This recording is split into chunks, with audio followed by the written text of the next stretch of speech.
Let's concentrate on manpower, weapons, medicine. If we get clothes, all right. But for houses, let's stay in Mama Ingia Poli. Otherwise, we would not have been able to defend Uganda if we had to say houses first. Houses first, salaries first. You wouldn't. There was no money. So that's what we did. And I want to thank all the officers and all the NCOs and all the militants of NRA, of UPDF, of FRONASA for accepting that strategy of Kamwe Kamu Gwe Muganda. Now, if that time we had said we must pay ourselves, because that's what the problem of AMINI's army and these African armies.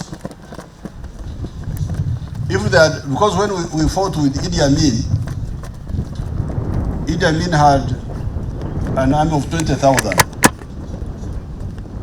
We came with an army of 54,000 from Tanzania. Ourselves plus the Tanzanians who were 11,000, and the Tanzanians were 44,000. He couldn't fight us because he had made the mistake of paying high salaries to soldiers. Each one had a car, private car. They started with building barracks. They had no weapons. When we were hitting them with BM-21, the only gun they had was 106 recoilless. So therefore, the time has now come. Along the way, we said no. The time has come to start doing something about the accommodation.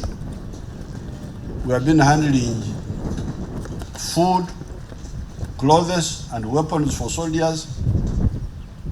We are now handling a little bit of salaries, but also let's handle the issue of accommodation. Save on our operations and put the money on the housing, but use labor, direct labor. You have seen how much it has helped. If it spreads, those 30,000 houses can be built by you yourselves. You can build them. You can build them, and after you have built them, these Chinese companies you see here, Railway 18, I don't know what, these were former government companies and army companies. So continue, don't waste time with now private, what, no. Let's look for money for materials.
in their quest to build a professional and motivated force, welfare is a major factor. And so today we are here for yet another historical day to witness a remarkable milestone in the improvement of the welfare of the gallant servicemen of this country, especially in accommodation from Mama Ingia Pole to these permanent buildings. And no wonder the Commander Special Forces chose the theme of from Ubwiriza to Amatofali. In our context of this, it is to say we are moving from Mama Ingia Pole to these permanent houses. Your Excellency, the Ministry of Defense and the UPDF undertook a needs assessment activity in the year 2008, and one of the critical findings was the requirement to establish decent accommodation for the UPDF personnel, because most of the soldiers lived in the famous Mama Ingia Pole, while others opted to rent in very cheap slums, which not only compromised command and control, but also made these soldiers very vulnerable as far as their security is concerned. Apart from the advantage of command and control, soldiers staying together also improves esprit de corps, a sense of belongingness, but it also helps them benefit from the common user facilities that we always find in the barracks. Your Excellency, the directive of direct labor came from you, and these ones we are able to do them with our engineers because of that directive. Constructing these houses using our own engineers gives us a lot of advantages. First of all, we save a lot of money. That's one big advantage. The second one is that of confidentiality.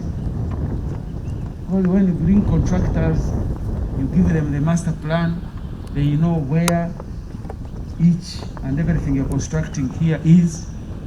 And if they decided to be subversive,